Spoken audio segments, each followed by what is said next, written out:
रहा है, स्पीकर की भूमिका पे भी आपने सवाल उठाया है। अभी तक उनकी सदस्यता बर्खास्त नहीं की गई है, इस पर क्या कहेंगे? और कमलनाथ में सुनने में आ रहा है कि राज्यपाल के यहाँ याचिका लगा रहे हैं।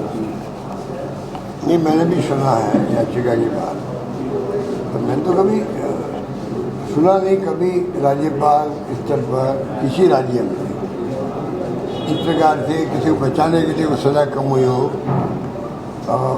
मेरी जानकारी में कभी आया नहीं बात। ये नवाचार ही कर रहे होंगे, क्योंकि नवाचार करते रहते हैं लोग। देख रहा हूँ किस प्रकार से ये बिहेव कर रहे हैं।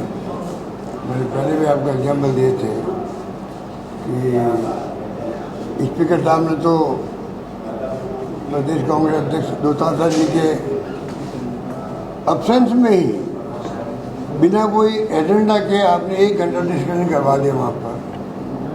क्या तुम था भाई? वो मीडिया में न्यूज आ गई, उसको लेके आप कैसे डिस्कशन करवा सकते हो ऑफिशियली? तो मतलब आलोचना करते हैं तो वो कहते हैं कि स्पीकर साहब भाई तो संवैधानिक पद के बारे में बोल रहे हैं। तो ये तो साफ दिखता है भाई कि आपको चाहिए, आप कम से कम स्पीकर बनता है, उसके बाद वो किसी पार्टी का नहीं रहता है, कोई फंक्शन में जाते नहीं हैं, निष्पक्षता से काम करते हैं। ये उदाहरण हमारे सामने है। जो सीपी जोशी थे तो आप देखते थे कि चाहे कांग्रेस वाले हो चाहे वो बीजेपी वाले विपक्ष वाले हो, बाकायदा सबके साथ में समान व्यवहार करते थे। तो मैं उम्मीद करता हूँ स्पीकर साहब से कि वो भी वैसे व्यवहार ही करें। आरएसएस के अड्डे के होंगे एक बात, बीजेपी के नेता है दूसरी बात, मंत्री पद सुशोभित किए हुए हैं तीसरी बात। इतना अनुभवी आदमी को बनाया है तो हम सब ने मिलकर बनाया है, हमने किसी को खड़ा नहीं किया है। पक्ष विपक्ष ने मिलकर के स्पीकर बनाया है। तो जब पक्ष विपक्ष ने मिलकर बनाया है तो उनका व्यवहार भी वैसा ही होना चाहिए। हो नहीं रहा है, इसलिए फैसले नहीं कर पा रहे हैं। क्या कोई दबाव आप, क्योंकि आपको तो 3 बार छीन लेके दबाव है कि इस वजह से नहीं कर पा रहे हो?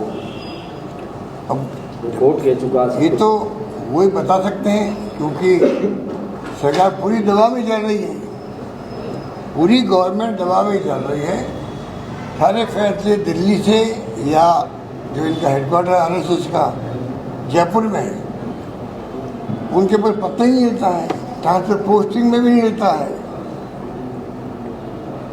आप बताइए कि एक बार तो मैंने सुना कि मुख्यमंत्री जी ने पूछा जब लिस्ट आई तब कि जो नाम अपने दिए वो नाम आया कि नहीं आए हैं। अगर ये स्थिति है तो दुर्भाग्यपूर्ण है, और मैं उम्मीद करता हूँ मुख्यमंत्री जी बहुत भले आदमी हैं, उनको स्टैंड लेना चाहिए। मुख्यमंत्री पद की जो गरिमा है, ऑथोरिटी है मुख्यमंत्री पद की, वो तो डायल्यूट होनी नहीं चाहिए।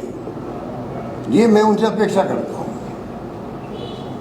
क्या मजाक है कि पता नहीं कौन लिस्ट बनाते हैं, कौन क्या करते हैं। सर, ऑपरेशन सिंदूर के बाद में प्रधानमंत्री नरेंद्र मोदी आ रहे हैं बीकानेर, और दूसरी तरफ कांग्रेस भी बाड़मेर में जय हिंद रैली कर रही है। तो अब देखिए, आना तो स्वागत योगी है। अगर प्रधानमंत्री कहीं जाते हैं उस राज्य को स्वागत ही करना चाहिए। जाएंगे तो कुछ फायदा ही होगा राज्यों को। परंतु जो कुछ भी ऑपरेशन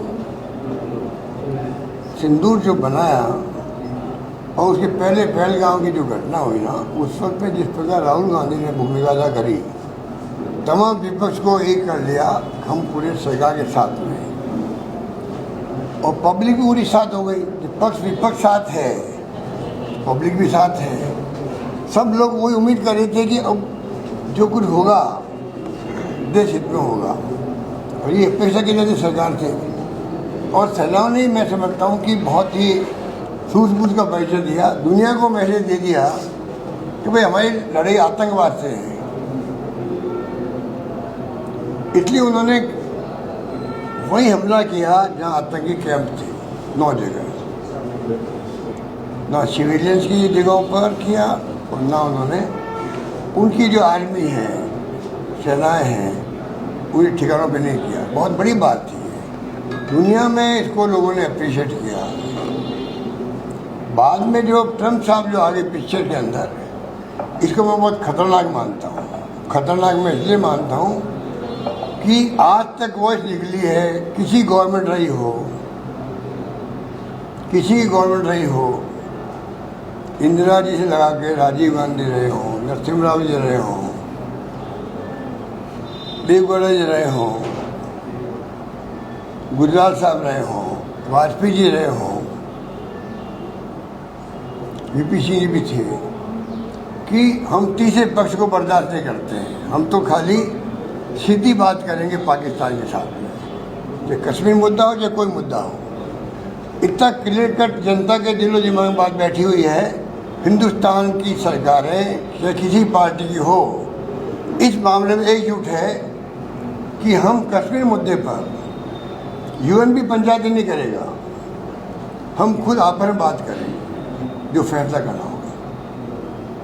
तो आप बता दीजिए। उसके बाद में अचानक ट्वीट आना ट्रम्प साहब का कि हमने तो सीज़फायर करवा दिया है, कश्मीर वाला मामला मैं निपटा दूंगा। ये मिस्टर ट्रम्प कोई कम छोटी मोटी हस्ती नहीं है।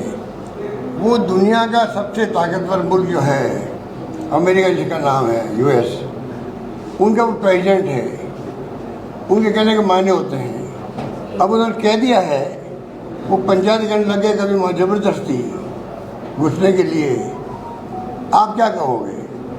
अभी इमीडिएटली जिससे ट्रम्प का मैसेज आया, ट्रम्प ट्वीट आया कि मैंने सीज़फायर करवा दिए, उसी वक्त सरकार को आगे करना चाहिए कि ये ट्वीट जो सीज़फायर हो रहा है वो हमारे पाकिस्तान के बीच की बातचीत है। सलाह हम किसी से ले सकते हैं, सलाह किसी से ले सकते हैं, यूएस से भी ले सकते हैं, परंतु ये जो सीज़फायर होगा 5 बजे, वो हम आपस में बातचीत कर रहे हैं। हालांकि ये बातचीत मैंने दिल्ली में कही है कि पहले पब्लिक के डोमेन में आना चाहिए था भाई कि हिंदुस्तान पाकिस्तान के बीच बात चल रही है कि किसी ढंग से आपस में आगे नहीं बढ़े सेनाएं और सीज़फायर हो जाए। ये बातचीत चल रही है। ये हिंदुस्तान पाकिस्तान दुनिया के मुल्कों के अंदर ये मैसेज होना चाहिए था कि हो सकता कभी भी कोई फैसला हो जाए, इधर वे सीज़फायर होगा या नहीं होगा।